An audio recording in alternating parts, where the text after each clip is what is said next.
يا بني إني أرى في المنام أني أذبحك فانظر ماذا ترى صدق الله العظيم. مدرسہ اعلیٰ کے ناظم و محکم مشفق و مربی حضرت مولانا یعقوب صاحب خانپوری اور معزز و موقر اساتذہ اکرام اور جمعستان دارالعلوم سیندوا کے جہتے میں طالب علم،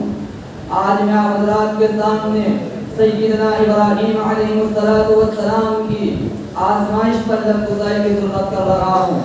کہ سیدنا ابراہیم علیہ السلام کی پوری زندگی آزمائش سے عبارت ہے. اللہ تبارک و تعالیٰ نے سیدنا ابراہیم علیہ السلام کو مختلف مقامات پر مختلف چیزوں سے آزمایا اور آپ کا امتحان لیا. کبھی نمرود سے مواجہ ہوا تو کبھی وطن کو خیرات کہا تو کبھی آتش نمرود میں بے خطر کودنے کے لیے تیار ہو گئے تو کبھی حب خدا کی تعمیر میں اپنے جگر گوش کی قربانی کو پیش کی. اگر اتنے امتحانات ہم جیسے انسانوں کی زندگی کے اندر ہوں تو کبھی کامیابی کا سامنا نہیں کر سکتے، لیکن اللہ کا پیارا خلیل سیدنا ابراہیم علیہ السلام ہر ایک امتحان کے اندر کامیاب و کامران رہے. اللہ تبارک و تعالیٰ نے قرآن کریم کے اندر ارشاد فرمایا وَإِذِ ابْتَلَىٰ إِبْرَاهِيمَ رَبُّهُ بِكَلِمَاتٍ فَأَتَمَّهُنَّ کہ ہم نے سیدنا ابراہیم علیہ السلام کو مختلف چیزوں سے آزمایا اور آپ نے سچ کر کے دکھایا. چنانچہ سیدنا ابراہیم علیہ السلام جب اس دنیا کے اندر آئے تو میں یہ حدیث نہیں کہتا کہ آپ خود پرستی کے اندر آئے، بلکہ آپ خود ایک خود کے اندر گھر کے اندر پیدا ہوئے. جب آپ نے اپنے قوم کے لوگوں کو بتوں کی عبادت کرتے ہوئے دیکھا تو کہا اے میرے قوم کے لوگوں، تم کی بتوں کی عبادت کرتے ہو، یہ کھا سکتے ہیں نہ پی سکتے ہیں نہ اپنے ہاتھ کو ہلا سکتے ہیں. تو ان کی قوم کے لوگوں نے کہا اے ابراہیم خبردار اگر تم نے ہمارے خداؤں کو برا کہا، یہ ہمارے وہ خدا ہیں جو ہمیں روزی دیتے ہیں، یہی ہمیں مارتے ہیں، یہی ہمیں مارتے ہیں اور یہی ہماری حفاظت کرتے ہیں.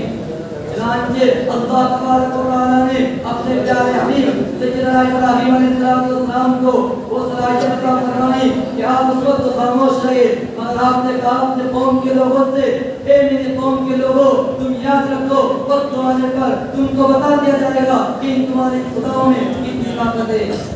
چنانچہ ایک خوشی کے موقع پر جب پورے قوم کے لوگ ایک جگہ اکٹھے ہوئے تو سیدنا ابراہیم علیہ السلام نے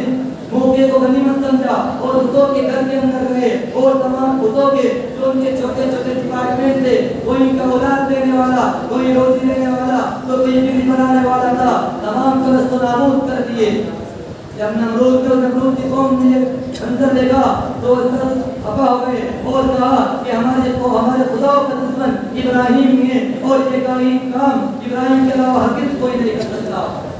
چنانچہ نمرود نے بڑی مسجد کے اندر اعلان کر دیا کہ ابراہیم کو جاؤ اور بلا کے ہماری مسجد کے اندر لاؤ تاکہ وہ اپنی قوم کے سامنے اپنے گناہوں کا اظہار کرے. چنانچہ ابراہیم علیہ السلام کو بلایا گیا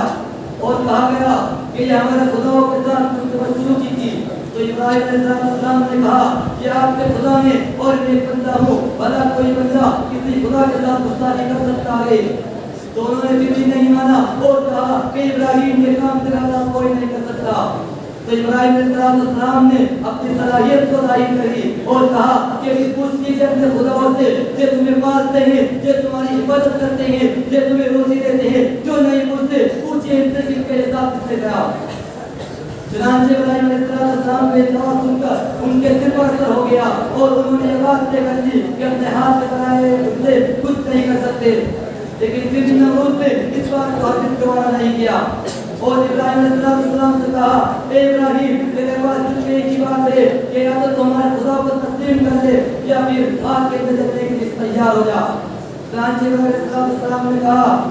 جو اور آئے ہوئے دیکھتی کہ یہ تمہارے ہاتھوں کے بنائے خدا کم نہیں ہو سکتے. لا الہ الا اللہ ابراہیم خلیل اللہ کہ میرے ابراہیم اللہ کا خلیل اور میرا معبود اگر کوئی ہے تو اللہ ہے اور اللہ کے سوا کوئی میرا معبود ہرگز نہیں ہو سکتا. چنانچہ سید ابراہیم علیہ السلام نے یہ بات سنا تو نمرود نے اپنے قوم کے لوگوں سے کہا کہ میرے قوم کے لوگوں یہ دیکھ لو، اپنی آنکھوں سے دیکھو اور اپنے کانوں سے سنو، تم میری بات نہیں مانتے تھے، دیکھو آپ کے سامنے آپ کے خدا کی توہین کر رہا. چنانچہ یہ بات ہوئی تو انہوں نے ابراہیم علیہ السلام کی اجازت بتائی اور اس کے اندر جواب سے ڈالا جا رہا تو ابراہیم علیہ السلام سے کہا کہ تو آج کے اندر پہنچ جا، لیکن ابراہیم علیہ السلام نے کہا میں کیوں جاؤں، آپ تو تم نے جانی، اگر یقین نہ ہو تو اٹھاؤ تاریخ اسلام اور دیکھو سوال ان کا محدث سے بھی تیرے اس بارے کی تفصیل کے اندر لکھتے ہیں۔ اللہ تبارک و تعالیٰ نے فرمایا یا نار کونی بردا و سلام علی ابراہیم، اے آپ کی سلامتی کے ساتھ ٹھنڈے ہو جا سیدنا ابراہیم علیہ السلام پر۔ اور اسی منظر کو اس شاعر نے کیا خوب کہا ہے کہ آج بھی ہو اگر کوئی ابراہیم کا ایمان پیدا، کہ آج بھی ہو اگر کوئی ابراہیم کا ایمان پیدا، آپ کر سکتی ہے اللہ سے رشتہ پیدا۔ وہ آپ کو